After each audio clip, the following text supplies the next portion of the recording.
paintings of Mary Magdalene have you noticed the scarring in? Well, Rob, in the DVD, obviously I say my research is still ongoing. Mm-hmm. I haven't mentioned one as we've been speaking today. It's in the DVD, and it's the one, for me, which clearly shows to an audience that Mary Magdalene died by a dagger wound. You can see the wound, you can see the dagger. That's as much as I'll say at the moment. It's in the DVD. Final couple of questions for you. First of all, I want to thank you so much for joining us tonight. It's been a great pleasure talking to you.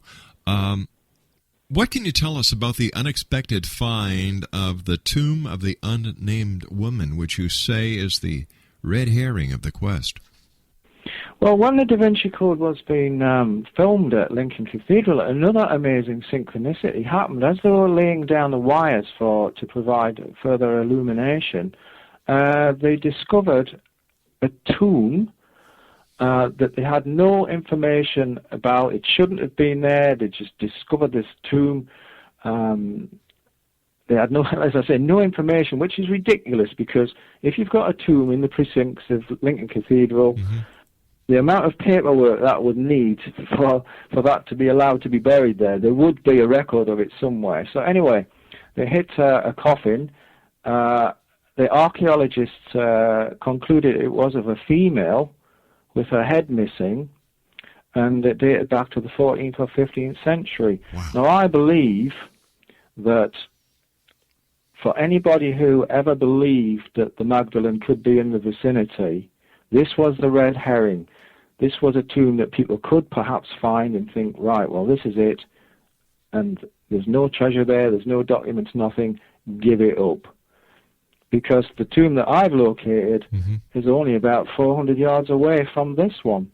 But when it was discovered, just accidentally by workmen, the cathedral had no information on it whatsoever, and certainly didn't know it was there. So that gives me the freedom to say, well, if there was one tomb there that they never knew was there, can't there be another one? But I believe this was a red herring, that at some point in history, provisions were made for this to be put here, so that if anybody was searching the area for the tomb of Mary Magdalene, they could find this or would find this, and they would think that was it, concluded. It's a red herring. Dan, I want to thank you so much for joining us tonight here on the X Zone. It's been a great pleasure talking to you, and thank you for sharing some of the insight into the new film that is out, X Zone Nation, The Murder of Mary Magdalene, Genocide of the Holy Bloodline. Dan Green has been our very special guest this hour, and Dan, once again, our many thanks, and great job. And thank you. It's been wonderful. You take care of yourself. I hope to have you back on the show. We'll be able to talk more about this fascinating mystery. You watch that DVD, Rob. You watch that DVD. I promise you I will. Okay, sir. You take care of yourself, Dan. Bye for now. Bye-bye, Dan, and I'd like to thank the good people at Reality Entertainment for helping make this interview possible with our guest this hour, Dan Green. Once again, the name of the film, X Zone Nation, is The Murder of Mary Magdalene, Genocide of the Holy Bloodline. www.reality-entertainment.com. I'll be back on the other side of this news break at 6.5 minutes past the hour as the X Zone continues right here from our studios in Hamilton, Ontario, Canada. Don't go away.